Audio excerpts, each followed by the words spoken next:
요한복음 2장 1절에서 11절 말씀 저와 여러분이 한 절씩 교독하겠습니다. 제가 먼저 1절 읽습니다. 사흘째 되던 날 갈릴리 가나에 혼례가 있어 예수의 어머니도 거기 계시고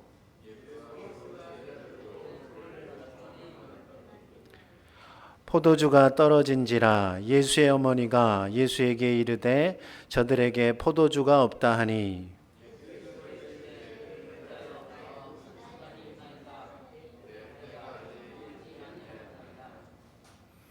그의 어머니가 하인들에게 이르되 너희에게 무슨 말씀을 하시든지 그대로 하라 하니라.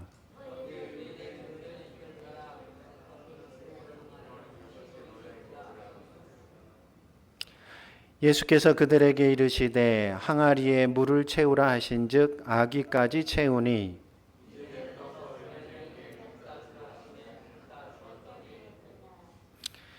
연회장은 물로 된 포도주를 맛보고도 어디서 났는지 알지 못하되 물 떠온 하인들은 알더라. 연회장이 신랑을 불러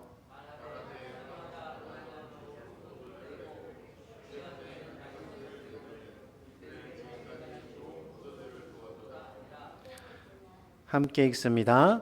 예수께서 이 첫 표적을 갈릴리 가나에서 행하여 그의 영광을 나타내심에 제자들이 그를 믿으니라.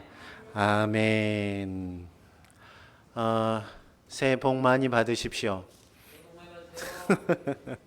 제가 여러분하고 새해 인사를 못했죠, 그죠?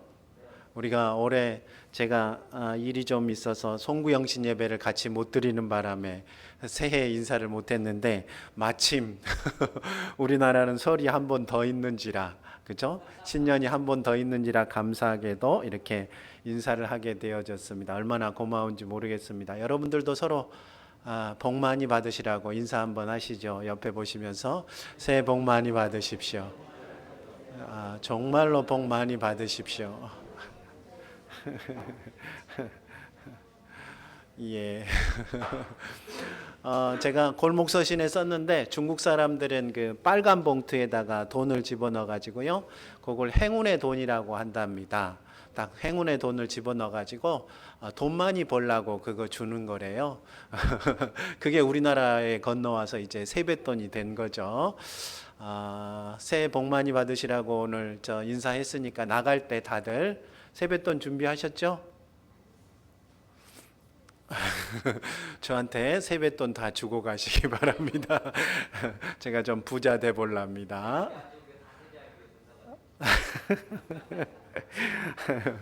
예, 하여튼 즐거운 명절 되셨으면 좋겠습니다. 아마 오늘 저 명절 저 고향에 내려가시느라고 자리를 비우신 분들이 조금 있으신 것 같아요. 우리 김재관 장로님도 안동에 내려가셨고 또 우리 권사님 저기도 양평에 내려가신 것 같아요. 다들 살 많이 찌셔서 돌아오셨으면 좋겠네요. 만나게 잡수시고 교회에서는 어제 저희가 또 같이 모여서 음식을 뭐 신나게 전 부치고 밑반찬하고 막 해서 나눴습니다. 정말 잔치하는 것 같더라고요. 아주 풍성하게 또 다들 함께 나누는 그런 명절이 됐으면 좋겠습니다. 음력 정월 초하루니까 새해를 한 번 더 시작하는 느낌인 것 같습니다. 아직 2023년을 어떤 각오로 보내야겠다라고 결심을 세우지 못하신 분이나 시작을 하기는 하셨는데 작심삼일이라고 벌써 그 결심이 무너지신 분들이나 멋지게 다시 시작할 수 있는 기회가 바로 이 설이 아닐까 싶습니다. 음력이기는 하지만 새롭게 시작하는 설에 어떤 말씀을 나누는 게 좋을까 고민하다가 예수님이 물로 포도주를 만드신 이야기를 선택해 보았습니다. 두 가지 이유 때문인데요. 동방교회가 늘 이 말씀을 묵상하면서 한 해를 시작하기 때문에 저도 그 전통을 한번 따라보자 하는 마음이 있었고 또 하나는 이 이야기가 새해 잔치에 대한 이야기는 아니지만 어쨌든 혼인잔치 그러니까 잔치에 대한 이야기인 거죠. 그렇게 생각해 보면 한 해를 시작하는 명절 잔치인 이 설에 예수님이 이 땅에 오셔서 베푸신 첫 번째 잔치 이 가나의 혼인잔치를 묵상하는 것도 굉장히 의미 있겠다 싶어서 이 말씀을 정했습니다. 줄거리가 가물가물하신 분들을 위해서, 주일학교에서는 들었지만 벌써 까먹으신 분들을 위해서 간략하게 줄거리를 소개하면 이렇습니다. 갈릴리 가나의 혼인잔치가 열렸는데요, 일주일간 지속되는 잔치인지라 손님이 너무 많았던지 포도주가 바닥이 납니다. 그래서 끝날 위기가 뭡니까? 결혼식이 끝날 그런 위기가 닥쳐온 거죠. 그런데 마침 혼인잔치에 예수님이 계셨어요. 그래서 예수님의 어머니의 부탁을 따라서 물로 포도주를 만드셔서 무사히 혼인잔치를 만들었고, 그것을 본 제자들이 예수님을 믿게 되어졌다 하는 이야기가 바로 이 가나의 혼인잔치의 이야기입니다. 그냥 쉽게 얘기하면 물로 포도주를 만드신 사건이다 할 수 있겠습니다. 한 번씩 다들 들어보셨죠? 생전 처음 듣는 얘기다 하시는 분 아무도 안 계시죠? 아마 다 들어보셨을 겁니다. 이 이야기를 들으면 대개가 하는 질문이 하나 있는데요, 이런 질문입니다. 어떻게 물이 포도주가 됐을까?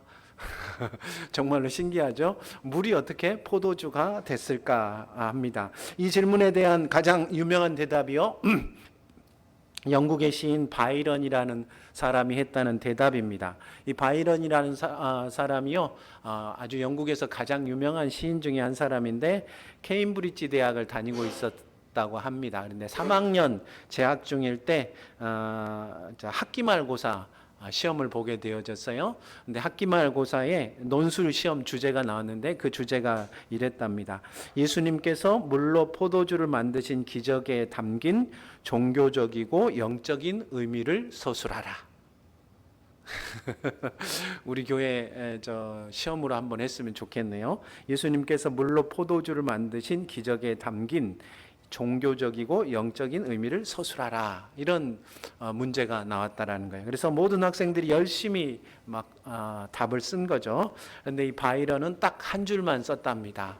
뭐라고 썼냐면, 물이 그 창조주를 뵙고 그 얼굴을 붉혔도다. 이해가 되십니까? 물이 그 창조주를 보니까 얼굴이 빨개져 가지고 뭐가 된 거예요? 포도주가 됐다. 그 얘기를 이렇게 썼다고 합니다. 그래서 이 한 줄로 바이런이 A+를 받았대요. 굉장히 유명한 대답이죠. 바이런의 대답을 한마디로 요약해 보면 이런 겁니다. 물을 만드신 하나님이 물을 포도주로 만드셨다 한들 그게 무슨 대단한 일이겠느냐? 하나님이 창조주 아니냐? 뭐 이런 이야기입니다. 천지를 지으신 하나님께서는 얼마든지 물로도 포도주를 만드시는 분이신 줄 믿으시기 바랍니다. 그러고 보면 성경을 읽으면서 생겨나는 이런 질문들은요, 참 별것 아닌 질문인데도 그 질문을 잘만 대답을 하면 우리가 성경을 이해하는 데 굉장히 중요한 이런 핵심적인 역할을 하게 되는 것을 볼 수 있습니다. 그래서 저도 오늘 말씀을 이해하기 위해서, 오늘 말씀의 의미를 이해하기 위해서 두 가지 질문을 한번 던져보고 그 질문에 대한 답을 함께 생각해 보고자 합니다. 첫 번째 질문은요, 11절 말씀에 나와 있는 질문입니다. 우리 11절 말씀 함께 읽으시죠. 11절입니다. 시작. 예수께서 이 첫 표적을 갈릴리 가나에서 행하여 그의 영광을 나타내심에 제자들이 그를 믿으니라. 아멘. 가나의 혼인잔치 표적이 예수님의 첫 번째 이적이었다라고 성경이 기록을 하고 있는 겁니다. 질문은 이런 겁니다. 왜 예수님은 가나의 혼인잔치 표적을 자신의 첫 번째 이적으로 선택하셨을까? 왜 예수님은 사역을 시작하면서 가나의 혼인잔치의 이 이적으로 자신의 사역을 시작하려고 하셨을까에 대한 질문입니다. 이 질문에 대한 답을 하기 위해서는요, 우리가 집중적으로 살펴보아야 하는 구절이 1절입니다. 우리 1절 말씀도 함께 읽겠습니다. 1절입니다. 시작. 사흘째 되던 날 갈릴리 가나에 혼례가 있어 예수의 어머니도 거기 계시고. 아멘. 혼인 잔치가 사흘째 되던 날 있었다, 그런 말입니다. 언제로부터 사흘째일까요? 사흘째 되던 날 혼인 잔치가 있었다. 그러면 언제로부터 사흘째 되던 날이었을까? 이 요한복음 1장에 보면 예수님이 세례 받으시는 장면이 나옵니다. 예수님이 요단강에서 세례를 받으셨으니까 요단강에서 갈릴리까지 약 3일 정도의 거리니까 아마도 예수님께서 세례 받으신 날로부터 이 갈릴리 가나의 혼인잔치에 올 때까지 걸린 시간이 3일이었을 것이다 라고 이해하면 틀린 대답이 아닙니다. 굉장히 평범하고 아주 그럴싸한 좋은 대답인 거죠. 그런데 많은 성경학자들은요, 이 사흘째라는 말에는 그거보다 더 깊은 의미가 들어있다라고 이야기합니다. 왜냐하면 요한복음 1장에요, 이 날에 대한 이야기가 굉장히 반복해서 나오기 때문입니다. 요한복음 1장은 뭐에 대한 이야기냐면 창조에 대한 이야기입니다. 우리 요한복음 1장 1절에서 3절 말씀 함께 읽으시죠. 요한복음 1장 1절에서 3절 참고 말씀에 있습니다. 함께 읽습니다. 시작. 태초에 말씀이 계시니라. 이 말씀이 하나님과 함께 계셨으니 이 말씀은 곧 하나님이시니라. 그가 태초에 하나님과 함께 계셨고 만물이 그로 말미암아 지은 바 되었으니 지은 것이 하나도 그가 없이는 된 것이 없느니라. 아멘. 요한복음은 창세기와 마찬가지로 하나님이 천지를 창조하신 이야기로 시작합니다. 그런데 창세기의 이야기와 다른 것은 말씀이신 예수님이 그 창조에 함께 하셨다. 예수님이 온 세상을 창조하셨다라는 이야기를 하고 있는 거죠. 재미있는 것은 그 다음인데 요한복음 1장을 계속 읽어 내려가다 보면 29절 그리고 35절 43절에 그 이튿날이라는 말이 반복해서 연속해서 3번 등장합니다. 하나님이 세상을 창조하셨다라고 이야기하고 그 이튿날 그리고 2장 1절에 와서는 사흘째 되던 날이라고 했습니다. 그러니까 이 사흘째 되던 날은 하나님이 창조하신 날로부터 몇 번째 되는 날이에요?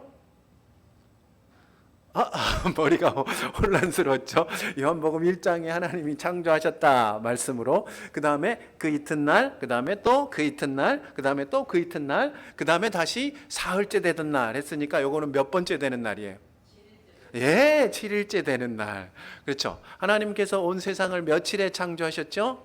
6일 동안 창조하시고 7일째 쉬셨잖아요. 그러니까 지금 이 요한복음 2장에 나와 있는 사흘째 되는 날은 하나님께서 창조를 완성하시는 날, 총 7번째 날이라는 그런 의미가 되는 것입니다. 이제 왜 제가 이게 재미있다고 말씀을 드렸는지 아시겠죠? 요한복음 1장의 이야기는 온 세상을 7일에 창조하신 창세기의 창조 이야기와 대칭이 되도록 그렇게 이해하도록 요한이 기록하였다라는 그런 의미입니다.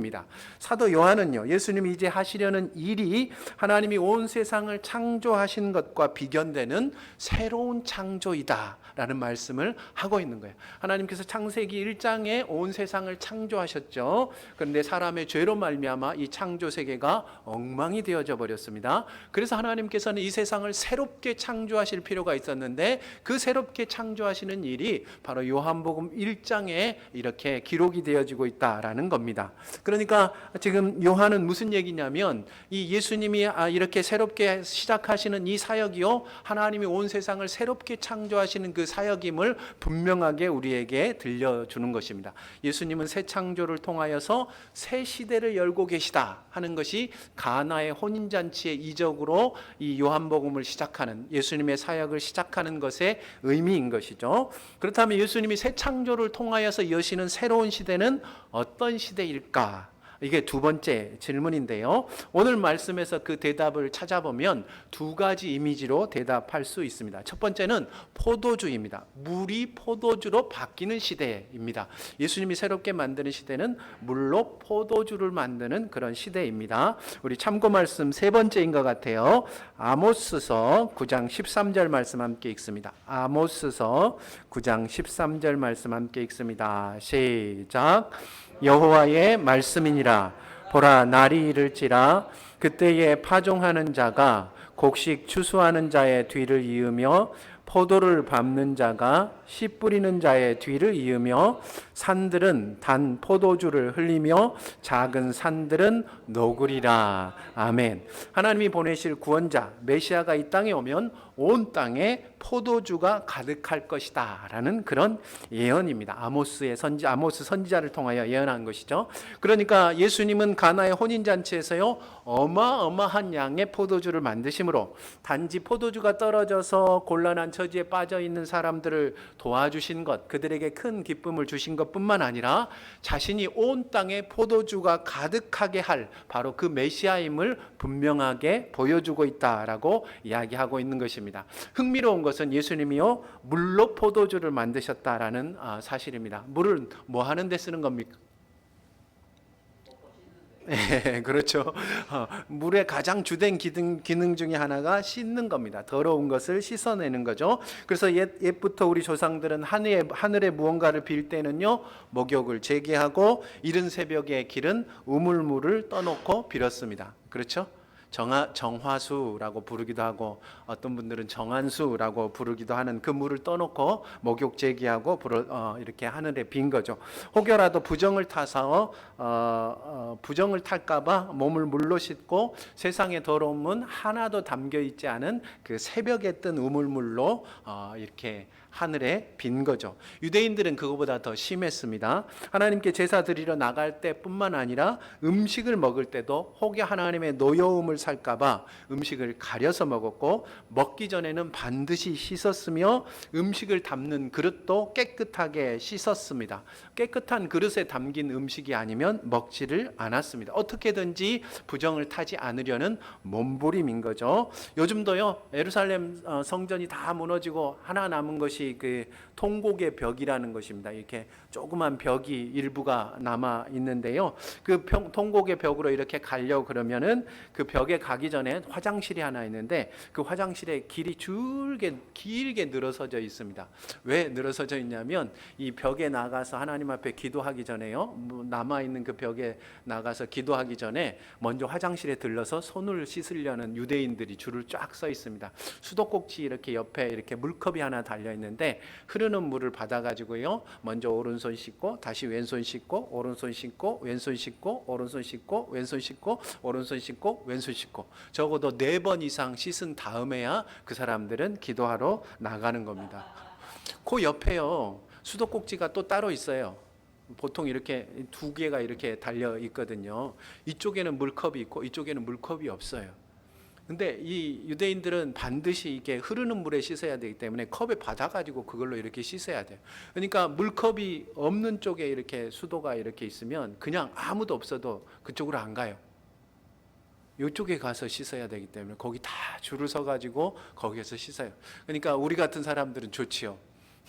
그 사람들이 그 다 줄 지고 있는 사이에 이쪽으로 가가지고 혼자 이렇게 딱 손 씻고 들어가면 되는 거죠. 유대인들은 정말로 하나님의 노여움을 피하기 위해서 온갖 노력을 다한 것입니다. 유대인들은요 종교적으로 하나님 앞에 기도하고 하러 나아갈 때뿐만 아니라 아침에 일어나고 나면 반드시 손을 씻고요 음식 먹고 난 전후로 틈만 나면 손을 씻었습니다. 그렇게 해서 하나님의 심판을 피해 보려고 노력을 한 거죠.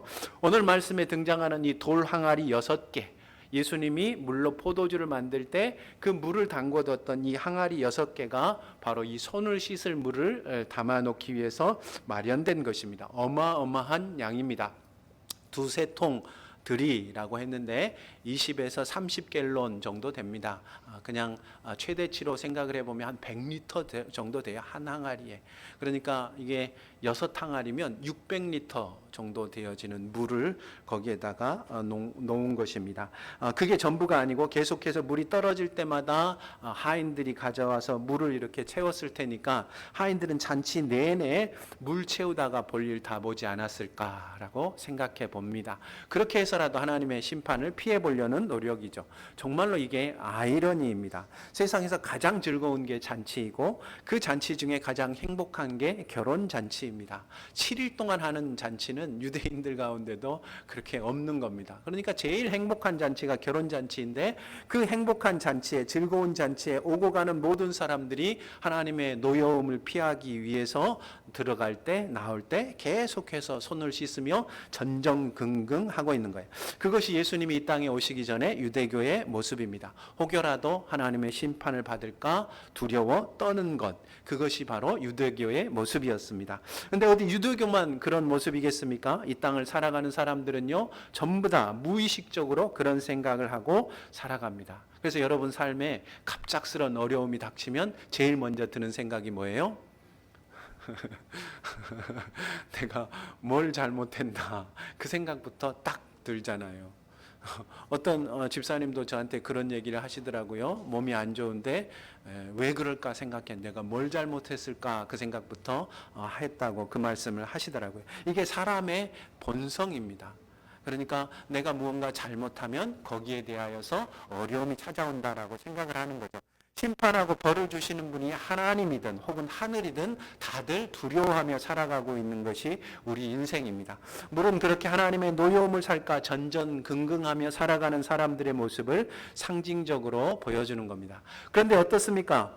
6 항아리에 가득 찬 물로 씻고 또 씻고 또 씻으면 더러운 것 하나 없이 깨끗해질 수 있습니까? 한 600리터로 씻으면 여러분 깨끗해져요? 더러운 건 하나도 없고? 그렇지 않잖아요. 물론 뭐 한 1시간 그 정도는 깨끗해질 수 있을지 모르겠지만 그 깨끗함이 얼마나 가겠습니까? 아주 조심하면 1시간은 가겠지만 1시간 뒤에는 다시 6 항아리 되는 물로 씻고 또 씻어야 하는 것입니다. 아무리 많은 물로 씻고 또 씻어도 누구도 죄에서 자유로울 수 없고 죄의 메인 사람은 누구도 하나님의 심판을 피할 수가 없는 것입니다. 그런데 이제 예수님께서는 그렇게 하나님의 노여움을 피하기 위해 사용하는 물을요, 전부 뭘로 바꿔버리셨어요? 포도주로 바꾸어 버리십니다. 물은 아무리 씻어도 우리를 죄에서 풀어주지 못하지만 죄인된 우리까지도 너무도 사랑하셔서 십자가에서 모두 쏟아내신 그리스도의 보혈은 우리를 얼마든지 죄에서 풀어주고 그러기에 하나님의 심판에서도 풀어주시는 능력이 있는 것입니다. 6 항아리의 아구까지 채워진 포도주는 우리를 위해 마지막 한 방울까지 흘리신, 그리하여 우리를 구원하신 그리스도의 보혈의 풍성한 은혜를 상징하는 것입니다. 예수님의 보혈이 세상 누구도 아무리 많은 물로 씻어도 벗어날 수 없었던 죄와 영원한 심판에서 우리를 완전히 해방시켜 주신 것입니다. 예수님의 보혈, 그 생명의 포도주가 값없이 자유와 해방을 주시는 은혜의 시대를 우리에게 활짝 열어 놓으신 것이죠. 그러니까요, 예수님이 활짝 열어 놓으신 이 새 포도주의 시대, 은혜의 시대에는 실수하고 넘어지는 것에 대하여 두려워할 이유가 전혀 없습니다. 실수하고 넘어지지 않는 인생이 어디 있겠습니까? 그러니 실수하고 넘어졌더라도 또 실수했다, 또 넘어졌다 자책하고 낙심하지 마시고 얼마든지 용서해 주시는 하나님 앞에 나가심으로 하나님이 우리를 심판하실 것에 대한 두려움 없이 언제든지 다시 시작하는 복된 삶 사시기를 우리 주님의 이름으로 축원합니다. 또 예수님이 여시는 시대는요, 우리가 예수님과 결혼하여 함께 살아가는 혼인의 시대입니다. 우리 호세아서 2장 16절 말씀 함께 읽습니다. 참고 말씀 두 번째죠. 호세아서 2장 16절 말씀 읽습니다. 시작. 여호와께서 이르시되 그날에 내가 나를 내 남편이라 일컫고 다시는 내 바알이라 일컫지 아니하리라. 아멘. 메시아가 오시면 그날에는 이스라엘 백성들이 하나님을 내 남편이다 라고 부르게 될 것이다. 그런 뜻입니다. 하나님이 친히 이스라엘 가운데로 오셔서 남편이 되어주시고 함께 살아가실 것이다. 그런 말씀이죠. 바로 그런 이유 때문에 예수님의 첫 번째 이적이 혼인잔치의 이적인 것입니다. 그분은 공경에 처한 신랑 신부를 도와주셨을 뿐만 아니라 자신이 친히 하나님의 백성들의 남편으로 오셨다라는 것을 보여주기 위해서 혼인잔치의 이적으로 자신의 사역을 시작하신 것입니다. 그래서 예수님을 믿는 사람들은요, 이제부터 혼자 살지 않습니다. 목숨 걸고, 아니 실제로 생명을 다 바쳐 우리를 사랑하신 우리의 남편 예수님과 함께 살아가는 것입니다. 그러니까요, 안 믿는 사람들처럼 어차피 인생은 혼자 사는 거야 이렇게 말씀하시면서 혼자 살려고 하지 마십시오. 수십 년을 부부로 살았는데 그야말로 남남처럼 살아가는 부부들 보셨죠? 저럴 거면 왜 결혼해서 사나 싶은 사람들이 있는 거죠. 왜 그렇게 살아갑니까? 법적으로 한 가정이고 한 부부인데 서로의 삶을 나누지 않기 때문입니다. 내 슬픔을 아내에게, 남편에게 나누지 않고 내 기쁨에 아내와 남편을 초대하지 않기 때문에, 나눔이 없기 때문에 같이 있음에도 불구하고 남남처럼 평생 살아가는 거예요. 그렇게 살면 혼자 사는 것보다 더 외롭습니다. 외롭고 괴로운 인생입니다. 분명히 내 옆에 한 사람이 있는데 서로 나눔이 없으면 차라리 아무도 없는 것보다 더 괴로운 인생이 되어지는 것입니다. 예수님께서는요, 우리의 신랑으로 오셨습니다. 왜 오셨습니까? 네 혼자 살지 마. 외롭게 혼자 살지 마. 내가 너와 함께 영원히 있을 거야 하고 우리 가운데 오신 거죠.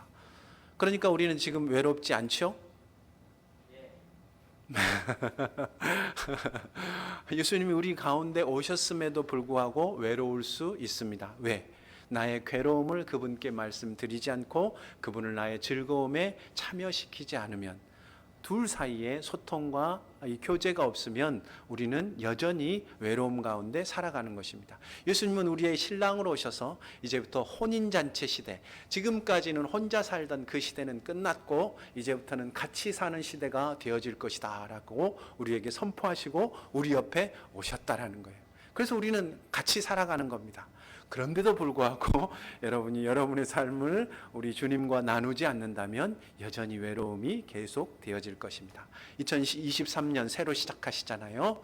여러분 올해는 혼자 살지 않겠다 결심하셨으면 좋겠습니다. 내 모든 슬픔 주님께 내가 말씀드릴 것이고 내 모든 즐거움 그분이 내 모든 즐거움에 참여하시도록 초청할 것이다 결심하셔서 예수님과 동행하시는 한 해 되시기를 우리 주님의 이름으로 축원합니다. 한 가지만 더 생각해 보고자 하는데요. 우리 3절에서 5절 말씀 함께 읽으시죠. 오늘 말씀 3절에서 5절 말씀입니다. 시작. 포도주가 떨어진지라 예수의 어머니가 예수에게 이르되 저들에게 포도주가 없다 하니 예수께서 이르시되 여자여 나와 무슨 상관이 있나이까 내 때가 아직 이르지 아니하였나이다. 그의 어머니가 하인들에게 이르되 너희에게 무슨 말씀을 하시든지 그대로 하라 하니라. 아멘. 예수님께서 포도주를 만드시게 된 과정에 대한 이야기입니다. 예수님은 처음에는 마리아의 부탁을 들었음에도 포도주를 만드시려고 하지 않죠. 이유가 두 가지인데 하나는 그것이 예수님과 상관없기 때문에, 혼인잔치에 포도주가 떨어진 것하고 예수님하고는 사실 아무 상관이 없는 문제이기 때문에 그렇고, 또 하나는 아직 예수님의 때가 오지 않았기 때문에 그렇다라고 예수님이 대답하시는 거죠. 근데 사실 이것은요, 우리가 하나님 앞에 기도하러 나아갈 때마다 자주 우리가 경험하는 겁니다. 제가 좀 전에 뭐라고 말씀드렸어요? 올 한 해는 혼자 사지 마시고 여러분의 괴로움을 주님께 말씀드리고 즐거움에 주님을 초청하십시오. 이 모든 과정은 기도를 통해서 일어납니다. 하나님 앞에 기도하면 하나님께서 우리의 기도에 들어 응답하여 주시고 또 도와주시고 기쁨에 함께 해주시고 이렇게 하는 거죠. 그런데 어떤 분들은 내가 하나님 앞에 기도해도 하나님이 너의 어려움하고 나하고 무슨 상관이냐 하면서 아무런 관심이 없게 느껴지실 때가 많으실 겁니다. 내가 기도해도 하나님이 나한테 신경도 안 쓰셔요. 관심도 없으셔요. 아무 상관 안 하셔요. 하는 느낌을 갖게 되어지는 거죠. 또 어떤 분들은 이렇게 느끼실 수도 있습니다. 나는 너무너무 다급한데 하나님은 어떠신 거예요? 너무너무 느긋하신 거예요. 아직 때가 아니다. 그 말만 계속 하시는 것처럼, 기다리라는 말씀만 하시는 것처럼 느껴지는 사람들이 많다는 거죠. 이 두 가지가요, 사실은 우리가 하나님 앞에 기도하고 하나님과 동행하며 살아가는데 제일 지장이 되고 방해가 되는 요소입니다. 하나님이 나에게 관심이 없는 것처럼 느껴지거나 하나님께서 너무 느긋하시고 맨날 기다리기만 하시는 것처럼 느껴지는 이 두 가지 문제가 우리가 기도하러 나아가는데 하나님과 동행하는데 제일 방해가 되어진다라는 거죠. 하나님이 관심이 없으신 것 같고 하나님의 때가 아직 안 된 것 같았을 때 우리는 어떻게 해야 됩니까?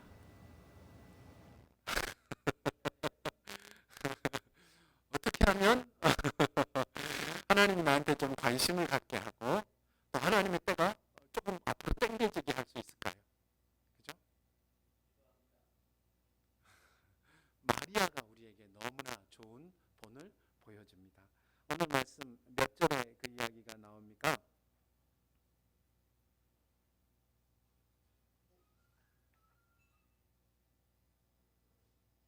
네, 5절 말씀에 그 답이 나오죠. 마리아가 예수님의 대답, 여자여 나와 무슨 상관이 있나이까? 내 때가 아직 이르지 아니하였나이다 라는 말을 듣자 마리아가 어떻게 하냐면 그의 어머니가 하인들에게 이르되 너희에게 무슨 말씀을 하시든지 그대로 하라 하니라. 이게 무슨 얘기겠습니까? 예수님께서는 나랑 아무 상관이 없습니다. 내 때가 아직 안 왔습니다. 이렇게 얘기를 했더니 마리아는 어떻게 돼요?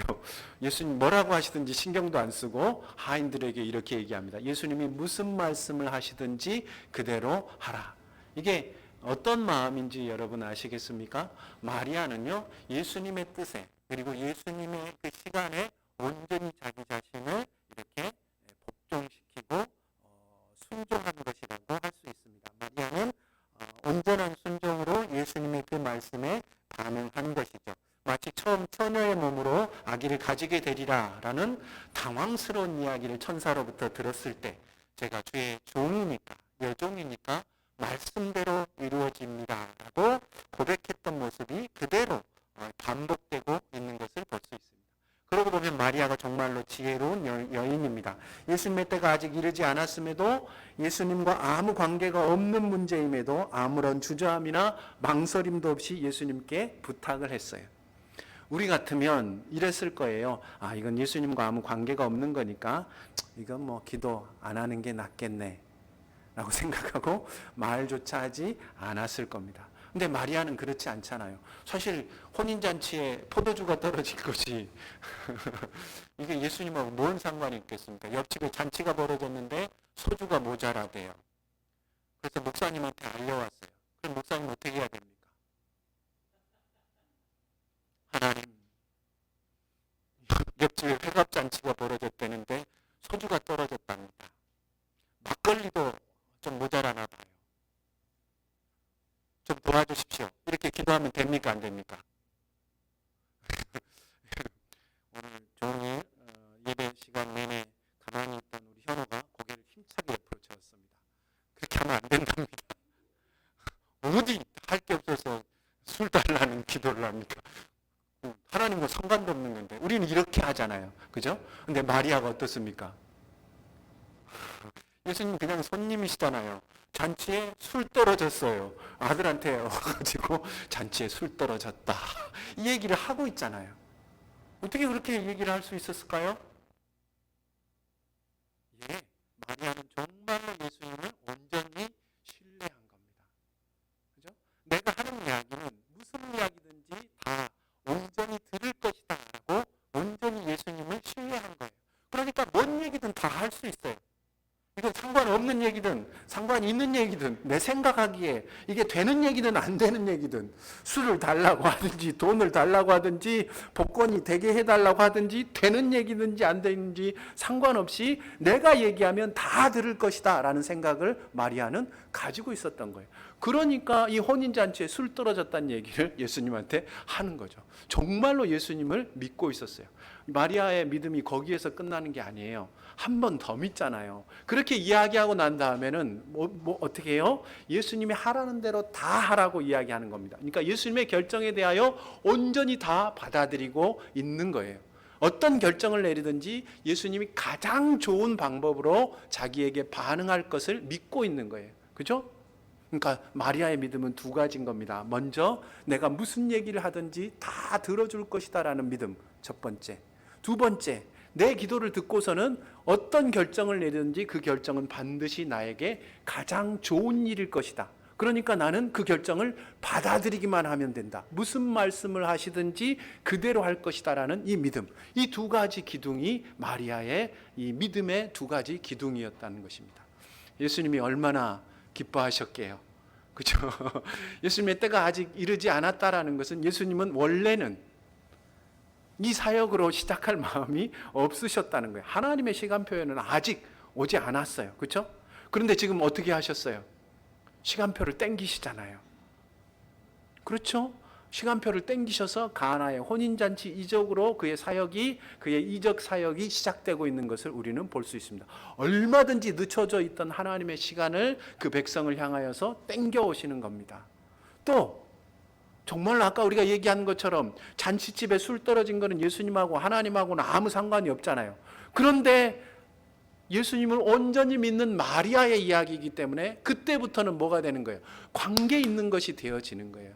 예수님을 온전히 믿고 있는 사람이 부탁하는 거니까, 그죠? 그것들은 이제부터 예수님과 관계 있는 이야기가 되어져 버렸다라는 거예요.